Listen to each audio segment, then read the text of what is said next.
오늘 우리 함께 은혜 나눌 말씀은 시편 103편 13절로 14절입니다. 구약성경 시편 103편 13절로 14절 말씀 제가 봉독해 드리겠습니다. 아버지가 자식을 긍휼히 여김같이 야훼께서는 자기를 경외하는 자를 긍휼히 여기시나니 이는 그가 우리의 체질을 아시며 우리가 단지 먼지뿐임을 기억하심이로다. 아멘. 할렐루야. 주일 오전 예배 나오신 여러분들 주님 이름으로 환영하고 축복합니다. 우리 옆에 분들과 한번 인사하시겠습니다. 참 잘 오셨습니다. 참 잘 오셨습니다. 만나서 반갑습니다. 저는 오늘 봉독해드린 시편 103편 13절 이하의 말씀을 통해서 긍휼히 여김을 얻기 위해 라는 제목의 말씀을 전하겠습니다. 성령께서 우리 모두에게 큰 은혜를 더해 주시기를 바랍니다. 여러분, 부모님이 자식을 긍휼히 여기는 것은 그 자식을 다 알기 때문입니다. 그가 작고 약하고 어릴 때 그 순수하던 모습까지 다 알고 있기 때문에 지금은 비록 그때와 많이 다를지라도 긍휼히 여깁니다. 혹여라도 죄 짓고 남들에게 손가락질을 당하고 있을지라도 부모님은 함께 손가락질을 할 수 없는 것이 그를 다 알고 있기 때문에 그가 이렇게 될 수밖에 없는 이 이유에 대해서 공감하기 때문에 그를 긍휼히 여기고 책임을 느끼고 공감하게 됩니다. 하나님도 오늘 시편 103편에 그와 같은 이유로서 우리 사람들을 긍휼히 여긴다라고 말씀을 합니다. 아버지가 자식을 긍휼히 여김같이 야훼께서는 자기를 경외하는 자를 긍휼히 여기시나니 이는 그가 우리의 체질을 아심이 우리가 단지 먼지뿐임을 기억하심이로다. 네가 실상은 약하고 네가 실상은 마음이 여리고 또 순수하고 참 부족하다는 건 내가 다 안다. 그러한 마음으로 하나님이 불쌍히 보신다라는 것입니다. 그가 비록 지금은 하나님의 뜻에서 많이 어긋나 있다고 할지라도 하나님은 그의 그 실상을 아신다. 여러분, 오늘 말씀을 통해서 하나님이 어떤 마음으로 우리를 보고 계시는지를 한번 생각해 보겠습니다. 하나님은 모든 사람을 긍휼히 여기십니다. 하나님은 이 땅의 모든 피조물들을 긍휼히 여기십니다. 하나님이 그들을 어떻게 대하는지를 보니까 참 긍휼의 마음을 우리가 상상도 할 수 없을 만큼 큰 긍휼의 그 표현이 있었습니다. 아담과 하와가 죄를 짓고 타락과 동시에 하나님이 그날 바로 여자의 후손이 임할 것이고 가죽옷을 쥐어서 입힐 것이다. 그러한 말씀을 주십니다. 창세기 4장에 보면은 아벨을 가인이 돌로 쳐서 죽이는데 이 가인이 자기를 긍휼히 여겨달라고 말씀드리니까 또 그 자리에서 바로 내가 너를 보호하겠다. 인간으로서는 이해되지 않는 대목입니다. 징계를 내리심과 동시에 긍휼을 또 예비해 놓으시고 불쌍히 여기시고 길을 열어주시고 인도하시더라라는 것입니다. 요나서를 읽어보니까 그 니느웨라는 지역이 있는데 아수르의 수도입니다. 이스라엘의 원수이고 또 그들 자체적으로도 악독이 가득해서 하나님이 징계할 수밖에 없는 그런 땅이었습니다. 그런데 요나를 보냈습니다. 기회를 주시는 것입니다. 복음을 듣게 하는 것 자체가 기회인데 또 하나님이 그들의 마음을 여셔서 회개하게 하십니다. 그들이 통회하고 자복하고 회개하니까 용서해 주십니다. 참 하나님이 얼마나 사람을 어떻게 보고 계시는지를 니느웨의 그 회개와 회복을 통해서 우리가 알 수가 있습니다. 이 땅에 앞뒤를 분간하지 못하는 저 많은 사람들 내가 불쌍히 여기지 않겠느냐? 요나서의 그 말씀으로 끝나는 것입니다. 여러분, 이 세상의 죄인들을 하나님이 용서하시고 긍휼히 여기십니다. 그 사람들에게 긍휼이 날마다 넘쳐나고 있습니다. 그 사람들은 오히려 이렇게 말을 합니다. 하나님도 나를 이해하시는가 보다. 하나님도 내 생각하고 똑같으신가 보다. 이렇게 긍휼을 베풀어 주시니까 참 감사하다. 그러나 하나님의 그 긍휼은 하나님을 경외하는 사람에게 더 커진다라는 것을 오늘 본문은 한 번 더 알려주고 있습니다. 하나님이 내 생각하고 똑같은가 보다 그런 마음보다도 하나님의 긍휼을 계속 받으면서 마음이 성숙해진 다음에는 하나님의 마음을 알아서 하나님을 경외하고 자기 스스로를 부인하는 그러한 모습이 있을 때 하나님의 긍휼이 더 커지더라라는 것입니다. 앞서 말씀드린 가인이나 또 에서 그리고 니느웨, 그들은 하나님 앞에 자기 옷을 찢었습니다. 통회하고 자복하는 마음으로 엎드렸습니다. 하나님 앞에 회개하고 도움을 요청했습니다. 이때 하나님이 더 큰 긍휼을 주시더라라는 것입니다. 하나님은 성경 본문에서 여러 번 말씀하셨습니다. 내가 겸손한 자에게 은혜를 베풀고 교만한 자는 내가 대적하리라. 그러므로 우리가 하나님 앞에 긍휼을 지금도 받고 살아가지만 이 긍휼이 더 풍성하게 하는 일에 있어서 우리에게 책임이 있다는 것입니다. 하나님은 우리를 사랑하시고 긍휼히 여기시지만 그 긍휼이 지금보다 더 넓어지고 더 풍성해져서 이 긍휼이 다른 사람에게까지 흘러가게 하는 데 있어서 우리의 역할이 있습니다. 여러분, 긍휼과 비슷한 단어가 용서입니다. 성경에 용서라는 단어가 많이 나오는데 긍휼과 비슷한 의미입니다. 은혜라는 것은 받을 자격이 없는 사람에게 값없이 주시는 것, 그게 긍휼입니다. 은혜입니다. 긍휼은 당연히 받아야 될 벌을 내리지 않는 것, 그게 긍휼입니다. 당연히 벌 받아야 되는데 벌을 내리지 않으신다, 이게 긍휼입니다. 용서와 긍휼은 사전적인 의미나 성경적인 의미에서 매우 흡사합니다. 성경은 용서를 가르치시면서 너희가 용서를 받은 만큼 용서를 행하는 자가 되어야 된다는 것을 강조하십니다. 마태복음 18장에 1만 달란트 비유가 나오지 않습니까? 이 1만 달란트 비유에서 용서를 먼저 받은 사람이 용서를 실천하지 않을 때 그 용서가 오히려 취소되는 모습을 우리가 봤습니다. 마태복음 18장 32절로 34절, 이에 주인이 그를 불러다가 말하되 악한 종아, 내가 빌기에 내가 내 빚을 전부 탕감하여 주었거늘 내가 너를 불쌍히 여김과 같이 너도 내 동료를 불쌍히 여김이 마땅하지 아니하냐 하고 주인이 노하여 그 빚을 다 갚도록 그를 옥졸들에게 넘기니라, 이렇게 말했습니다. 너희가 용서받았으면은 용서하는 것이 마땅하지 아니하냐, 하나님이 되물으시는 겁니다. 긍휼도 마찬가지입니다. 긍휼을 받았으면은 너도 긍휼을 실천하는 것이 마땅하지 않느냐. 긍휼을 받기만 하고 너희는 긍휼하는 일에 대해서 무관심하는 것이 어찌 합당한 태도라고 할 수 있겠느냐. 악한 일이다라고 말씀합니다. 야고보서 2장 13절에 긍휼을 행하지 아니하는 자에게는 긍휼 없는 심판이 있으리라. 긍휼은 심판을 이기고 자랑하느니라, 이렇게 말씀을 하고 있습니다. 또 마태복음 5장 7절에 긍휼히 여기는 자는 복이 있나니 그들이 긍휼히 여김을 받을 것이미요 라고 말했습니다. 우리가 긍휼히 여기기 시작하면은 긍휼의 여김이 점점점 더 커질 것이고 우리가 하나님께 긍휼을 받기만 하지 긍휼을 흘려보내는 일에 인색하게 행동하면은 우리가 하나님으로 받은 긍휼 또한 줄어들 수 있다라는 것을 말하는 것입니다. 여러분, 긍휼은 선택사항이 아닙니다. 우리 그리스도인들은 하나님의 긍휼을 아는 자들로서 서로를 향해서 한없는 긍휼의 마음을 가지고 이를 위해서 깨어 기도해야 됩니다. 우리가 상대방을 긍휼히 여길 수 있도록 하나님 은혜를 베풀어 주시옵소서. 저를 긍휼히 여기는 마음을 가질 수 있도록 제게 눈을 열어 주십시오. 여러분, 가정에서, 직장에서, 또 우리 교회에서 우리 주변의 모든 사람들을 바라볼 때에 긍휼히 여기는 일들이 매우 중요합니다. 서로를 긍휼히 여길 때에 화목하게 살아갈 수가 있는 것입니다. 긍휼히 여기지 못하는 것이 다툼의 원인이 됩니다. 오늘 우리 시편 103편 13절 이하를 묵상하면서 우리가 깨달아야 될 것은 내가 상대방을 긍휼히 여기지 못하는 이유는 그 상대를 내가 모르고 있기 때문이다. 그 상대의 어머니와 아버지는 그를 긍휼히 여기지만 나는 그를 긍휼히 여길 수 없는 것은 그의 지금 행동에 대해서 내가 이해하지 못하기 때문이다. 부부간에도 서로를 알 수가 없습니다. 그래서 그 상대방을 긍휼히 여기지 못하는 것입니다. 우리가 상대를 긍휼히 여기지 못하는 이유는 알지 못하기 때문에.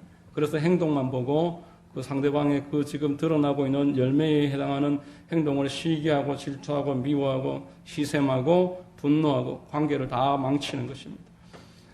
긍휼히 여길 수 있는 방법을 오늘 마태복음 5장 7절이나 본문에서도 말씀을 합니다. 긍휼히 여기라라는 것입니다. 그렇게 여겨버려라.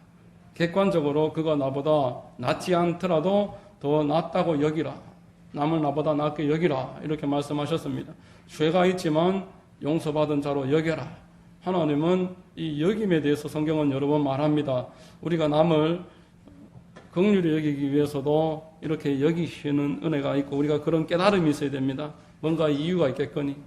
저 사람이 저렇게 될 수밖에 없는 데는 그런 이유가 있겠거니. 내가 받은 은혜를 저 사람이 동일하게 받았더라면은 나보다 하나님께 더 충성할 텐데 그런 마음을 가지는 것, 그게 긍휼히 여기는 마음의 태도입니다. 부부간에도 저 사람이 나 말고 다른 사람을 만났더라면 지금보다 더 잘할 수도 있었을 텐데 나보다 더 좋은 사람 만났더라면 더 행복하게 살아갈 수 있었을 텐데 그렇게 생각하는 것이 긍휼히 여길 수 있는 방법이 되는 것입니다. 상대가 그렇게 여겨야 됩니다. 자기가 그렇게 여기면 곤란한 것입니다. 내가 저 사람을 만나서 이래버리면은 분쟁의 씨앗이 되는 것입니다. 상대가 나를 보면서 저 사람이 다른 사람을 만났으면은 더 크게 더 행복하게 될 수 있었을 텐데 이렇게 생각하는 것, 이게 긍휼히 여기는 방법이 되는 것입니다. 여러분, 하나님은 다 아십니다. 우리에 대해서 잘 아십니다. 내가 아무것도 아닌 존재라는 것을 알고 계십니다. 오늘 본문은 그저 그냥 먼지다라는 겁니다. 먼지일 뿐이다. 죄 가운데 태어나서 보고 듣는 것이 죄인 것입니다. 어릴 때부터 죄를 가까이 하고 늘 죄 가운데서 살아가는 것이 사람이기 때문에 죄를 짓는 것이 사실상 당연한 것입니다. 우리가 하나님 앞에 무언가 아름다운 일을 행하는 것은 다 하나님이 주시는 은혜입니다. 하나님은 우리에게 그렇게 살아갈 수 있도록 지금도 기회를 주시는 것입니다. 계속 기회를 주셔서 그렇게 긍휼히 여기는 사람으로, 하나님의 뜻을 아는 사람으로, 경외하는 사람으로 그렇게 살아가라 기회를 주시는 줄로 믿으시기를 바랍니다. 하나님이 우리 성도들 주변에 긍휼히 여겨야 될 대상들을 배치를 많이 해놓으셨습니다. 긍휼히 여겨야 될 만한 사람들이 내 주변에 끊이지 않는다는 겁니다. 예수님도 말씀하셨습니다. 가난한 사람은 땅 끝까지 있을 것이다. 내가 도와야 될 사람은 언제나 내 주변에 있게 될 것이다. 너의 주변에는 언제나 너의 긍휼을 받아야 될 사람들이 있을 것이다. 하나님이 저와 여러분 주변에 긍휼히 여겨야 될 사람들을 계속 배치해 놓으시는 이유가 어디에 있겠습니까? 단 하나의 이유가 있습니다. 먼저 긍휼히 여기고 너도 풍성하게 긍휼을 받아라. 네가 먼저 긍휼히 여기고 내가 너에게 예배해 놓은 많은 긍휼을 받는 자가 되어라. 여러분이 긍휼히 여기시는 것들은 다 여러분들에게 돌아오는 것입니다. 여러분들이 긍휼히 여기는 만큼 30배, 60배, 100배의 긍휼을 하나님이 예배해 놓으시고 긍휼로서 여러분들을 상대하십니다. 여러분들을 심판으로 상대하는 것이 아니라 여러분들을 긍휼로 상대한다는 것입니다. 우리가 하나님의 긍휼이 아니라 하나님이 심판의 눈으로 바라보시면은 그 앞에서 누가 서겠습니까? 여러분, 다윗은 자신을 죽이려고 하는 그 사울 왕이 10년 동안 추격했음에도 2번이나 죽일 기회가 있었는데 긍휼히 여기고 살려줍니다. 다윗이 나중에 왕이 됐을 때 그 아들 압살롬이 그를 죽이겠다고 칼을 들고 쫓아올 때에 하나님이 이 다윗이 위험에서 이길 수 있고 다 건너가고 넘어갈 수 있도록 보호해 주시는 것입니다. 여러분이 긍휼히 여기시기 시작하면은 하나님은 더 큰 긍휼로 여러분들의 삶을 축복하십니다. 우리가 남을 긍휼히 여길 때 더 많은 긍휼을 받는다는 것은 우리의 삶을 통해서 반드시 체험할 수 있는 진리입니다. 제가 이 함안에 와서 코로나 시작하기 전에 어떤 형제를 만났습니다. 이 형제는 어릴 적에 보육원에서 성장을 했습니다. 그리고 한쪽 눈이 실명된 상태에서 이제 성인이 됐는데 녹내장이 왔는데도 병원에 가지 않고 누구도 주변에 가족도 없고 해서 매일 술만 먹고 있다 보니까 녹내장으로 인해서 이 나머지 한쪽 눈마저 실명돼 버렸습니다. 그저 색깔만, 빛만 구분할 수 있을 정도의 0.002 그 정도 수준의 시력이 남아있고 실명이 된 상태로 그저 저기 일송이라는 횟집 옆에 보면은 그 분리수거하는 업체가 있는데 거기에서 근무하고 홀로 저기 단칸방에 화장실도 아주 떨어져서 재래식 화장실이 있는 그런 곳에서 눈이 안 보이는데 살아가는 그런 형제였습니다. 그 형제를 데리고 부산대학병원, 경상대학병원 또 창원의 마산에 한 6개월 동안 안과를 한 10번 이상 다녔는데 이제 병원에서도 중증 장애로 인정을 해줘서 우리 여기 군청에서 장애 등록을 마쳤습니다. 그리고 재래식 화장실이고 눈이 안 보이니까 너무 불편해서 이사를 해야 되는데 홀로 이사할 수 없어서 제가 그 집주인을 만나서 계약도 다 하고 이사 당일 되었는데 이사 비용도 없고 출근을 해버렸어요. 그래서 용달차 아저씨를 모시고 그 골목에 차가 들어가지도 않는데 들어가서 리어커를 끌고 그 손으로 그 짐을 다 옮겨서 저기 해동 아파트 건너편에 그 왕릉이 있는 그 지역으로 이사를 다 마쳤습니다. 그런데 그 앞 지역이 재개발을 하면서 다 철거를 하게 됐습니다. 2년 정도 살다가 철거하면서 입주민들한테 보상금을 1,000만 원을 주는 거예요. 그래서 여기 교회 근처에 원룸으로 이사를 왔습니다. 원룸에 살고 있는데 이제 장애 등록을 마쳤기 때문에 활동 보도 도우미가 매일 집에 와서 한 4시간 정도 집안일을 해주고 또 나라에서 생활비가 다 나옵니다. 그런데 교회 주변으로 오고 나서부터 우리 교회를 더 이상 안 나오는 거예요. 그리고 여기 건너편에 어떤 식당이 하나 있었습니다. 식당에 전도를 하러 가보니까 장사가 되지 않고 너무 낙담을 했는지 한 60대 초반 정도 되는 그 여사장님이 완전히 시리에 빠져서 매일 술만 드시고 계시는 겁니다. 한 열흘이 지났는데도 이제는 누워서 꼼짝도 하지 않고 술만 드시고 있는 겁니다. 교회에서 죽도 좀 끓여서 갖다 드리고 해봐도 아무것도 하지 않고 술만 드시고 있습니다. 나중에는 보니까 얼굴이 노랗게 됐습니다. 제가 사람 얼굴 그렇게 노란 거 처음 봤는데 119에 전화를 하니까 119에서 왔는데 본인이 의식이 있어서 안 가겠다 그러니까 119도 어쩔 수 없다면서 그냥 철수해버렸습니다. 그 제가 집사람하고 업고 삼성병원 중환자실에 입원을 시켜드렸는데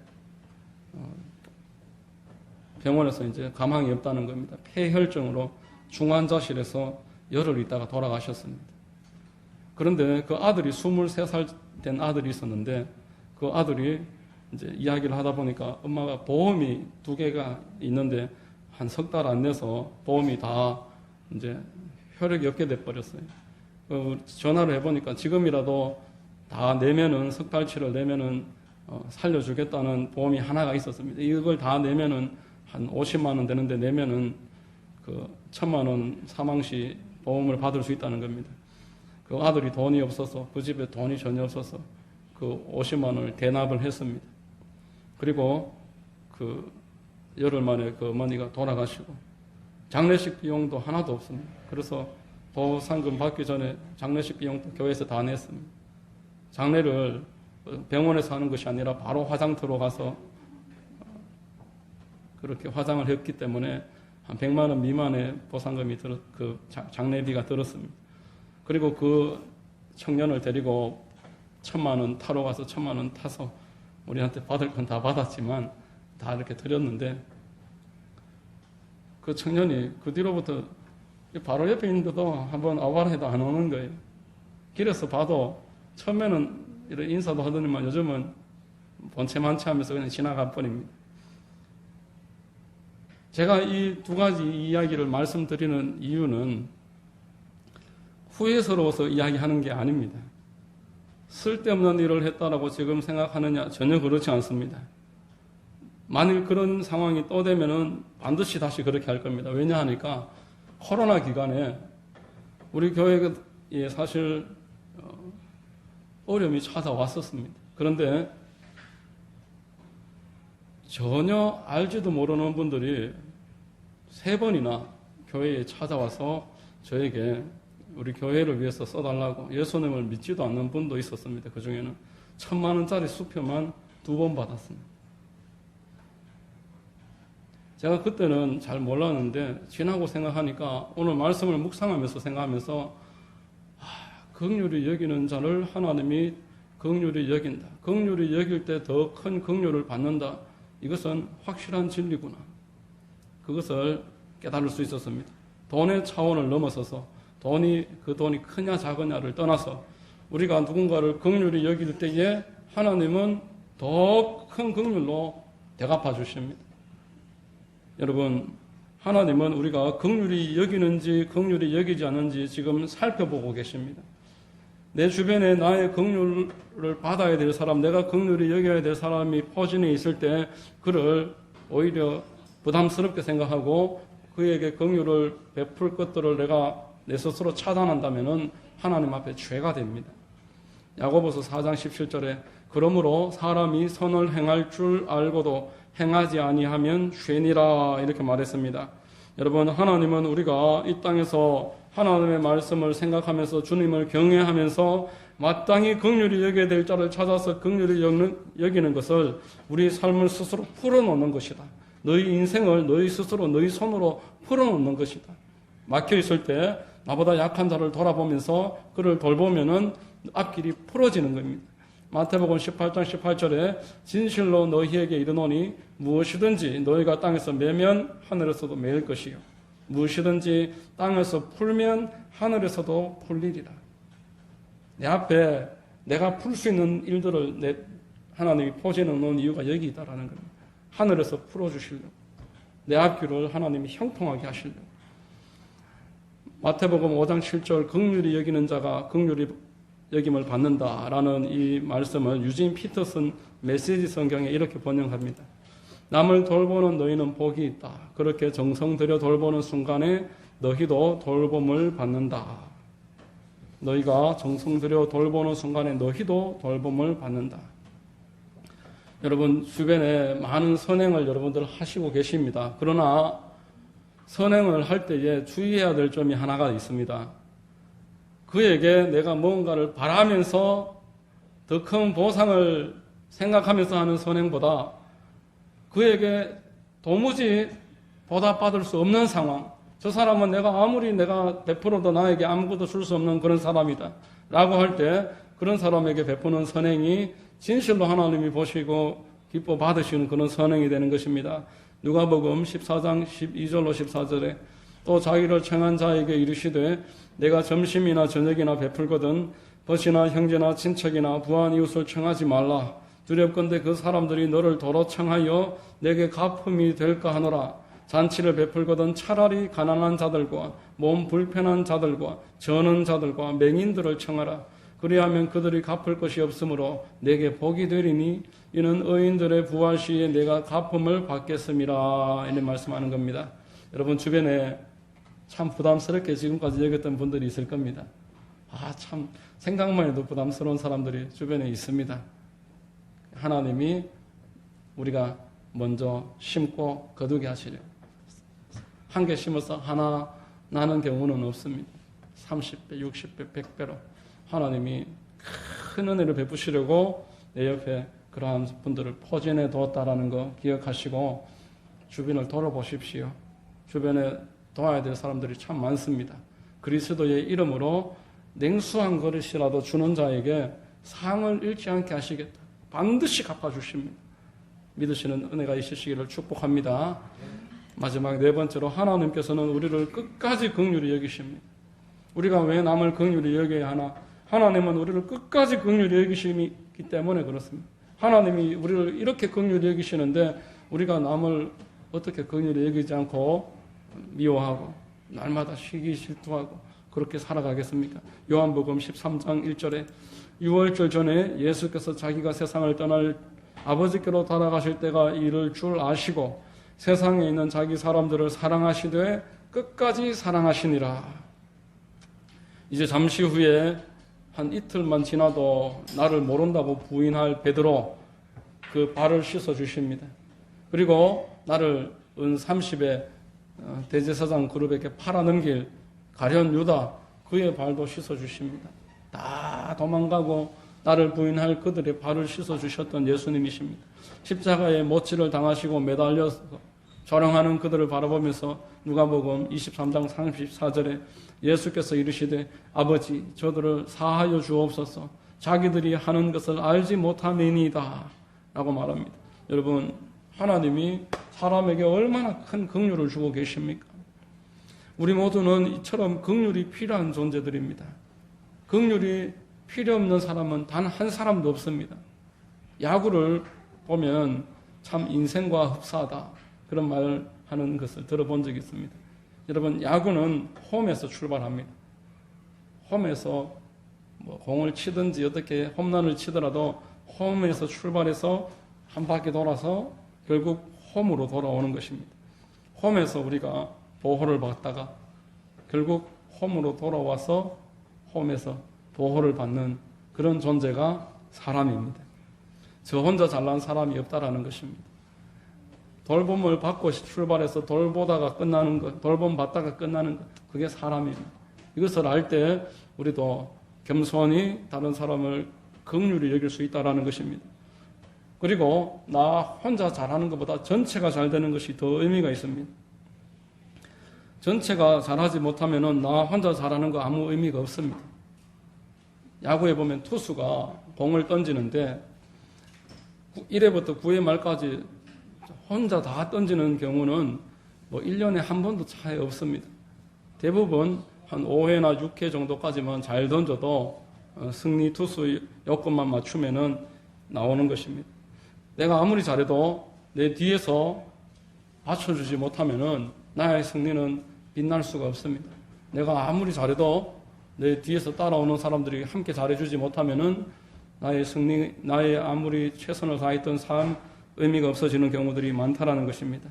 내가 남을 열심히 도울 때 내 뒤에서도 나를 열심히 도와주는 것입니다. 승리 투수 여건을 다 갖췄는데 뒤에서 고의로 그렇게 하지 않더라도 최선을 다하지 않는 경우가 생긴다면은 나의 승리는 보장될 수 없습니다. 그러므로 우리는 남을 도와야 됩니다. 여러분, 내가 혹여라도 승리하고 산다면은 그것은 누군가의 도움이 반드시 있었다라는 것을 기억하시기를 바랍니다. 여러분, 투수가 또 투수 이야기를 또 하는데 한 3점 정도 맞는 것은 당연한 일입니다. 그 앞에 서서 방망이를 들고 있는 사람들이 누굽니까? 평생을 그것만 하는 전문 선수들인데 그 앞에다가 공을 던져다 주면서 안 맞을 수 있겠느냐는 거예요. 실수할 수밖에 없습니다. 그러나 우리 편에서 그 정도 점수를 같이 내주면은 이기는 것입니다. 여러분, 우리가 내 힘으로만 살 수 없고 함께 살아간다. 이 사실을 깨달을 때 다른 사람을 긍휼히 여길 수 있습니다. 내 삶은 누군가의 도움이다라는 것입니다. 나는 누군가를 돕기 위해서 이 자리에 있다라는 것입니다. 내가 남을 도울 때 나의 뒤에서 나를 도와주는 일들이 더 풍성해진다라는 것입니다. 야구를 보면서 그것을 깨달을 수 있다. 이런 글을 읽어본 적이 있습니다. 여러분, 우리는 하나님이 큰 긍휼로 우리를 사랑하신다라고 오늘 본문에서 말씀하십니다. 그래서 우리도 긍휼히 여겨야 한다라고 말씀하십니다. 더 큰 긍휼을 그렇게 할 때 얻게 될 것입니다. 여러분들의 삶에 긍휼이 필요하신 줄로 믿습니다. 긍휼이 필요하신 분들만 아멘 하시기 바랍니다. 여러분, 우리는 긍휼을 받아야 되는 것입니다. 우리가 긍휼히 여김을 받을 수 있는 최종의 대상은 하나님 한 분이십니다. 우리가 마지막 순간에 누구의 도움을 받겠습니까? 나를 마지막까지 책임질 수 있는 분은 하나님이십니다. 하나님이 나를 긍휼히 여기지 아니하시면은 어떤 긍휼도 의미가 없습니다. 하나님이 긍휼을 여기시고 그 긍휼을 원하시고 긍휼을 주시려고 예비해 놓으셨다는 겁니다. 히브리서 4장 15절로 16절에 우리에게 있는 대제사장은 우리의 연약함을 동정하지 못하시리가 아니요 모든 일에 우리와 똑같이 시험을 받으시니로되 죄는 없으시니라. 그러므로 우리는 긍휼하심을 받고 때를 따라 돕는 은혜를 얻기 위하여 은혜의 보좌 앞에 담대히 나아갈 것이니라. 우리가 이 주님을 바라면서 담대히 주님 앞에 날마다 나아가서 하나님의 긍휼을 구하면은 하나님은 우리를 긍휼히 여기시고 이 긍휼이 날로 더 풍성해지고 우리는 다른 사람을 긍휼히 여기는 삶을 살면서 긍휼을 세상에 실천하는 그러한 하나님의 친자녀들 되는 줄로 믿습니다. 여러분 모두에게 이 큰 긍휼이 날마다 더 많아지시고 풍성해지시기를 예수님의 이름으로 축원드립니다. 기도하겠습니다. 하나님 아버지 감사합니다. 오늘 말씀을 통해서 우리가 긍휼히 여김을 받고 있고 또 우리 또한 남을 긍휼히 여겨야 함을 깨닫게 하시니 감사합니다. 남을 긍휼히 여길 때 더 큰 긍휼을 받게 되고 하나님의 아들이라고 인정을 받는 은혜가 있는 줄로 믿사오니 하나님 우리의 눈을 열어주시고 우리 주변 사람들을 긍휼히 여길 수 있는 마음을 주시고 그가 참으로 우리보다 더 크게 더 풍성하게 놀랍게 쓰임받을 수 있다라는 것을 늘 생각하면서 중보하는 그러한 마음이 있도록 역사해 주시옵소서. 예수 그리스도의 이름으로 기도드립니다. 아멘.